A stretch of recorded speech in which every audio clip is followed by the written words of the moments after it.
Armin, before we can start the interview process, you have to agree to these 3 conditions. Condition number 1. There will be no minimum payment for your work. There will be days when you will make a lot of money, and there will be days when you will make absolutely nothing. Condition number 2. If I don't agree with you on something and totally take advantage of you, you are not allowed to go to the court. Condition number 3. Whatever you bring into work, be it food, machine, or anything, they are mine, and I can do whatever I want with them. Agree to these terms, and we can proceed. What if I don't agree to these terms?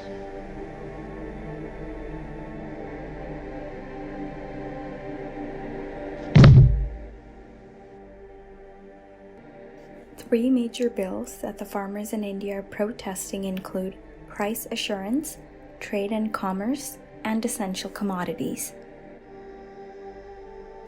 Problems with the price assurance bill. The government of India had been providing farmers with a minimum support price or MSP up until this year. This MSP is similar to the minimum wage regulations set all around the Western countries. The goal of the MSP was introduced in agriculture to ensure that the farmers' produce is bought at a fair price. These 3 highly disputed bills do not even guarantee or mention MSP. Imagine working for a company in today's day and age where they can pay you anything they desire. $2 an hour, $1 an hour, or even 10 cents an hour. What would you do? Problems with the Trade and Commerce Bill, or in other terms, eradication of the Agricultural Produce Market Committee, or APMC. The government of India had established APMC markets for the farmers to sell their produce at least at the minimum support price or MSP set by the government. However, the regulations set around these 3 bills strongly suggest the eradication of the APMC markets. So any transactions taking place in the APMC markets will require the consumer and suppliers to pay taxes, whereas private farmer markets will be tax exempt, which will force the consumer out of the APMC markets and conduct business in the private farmer markets. Think of it like this: if privatization does take place, so a private company with lots of capital can enter the market and provide farmers a higher rate for their produce for the initial years. This will result in the closure of the APMC markets, which provide the farmers with MSP, as no business is being conducted in the APMC markets.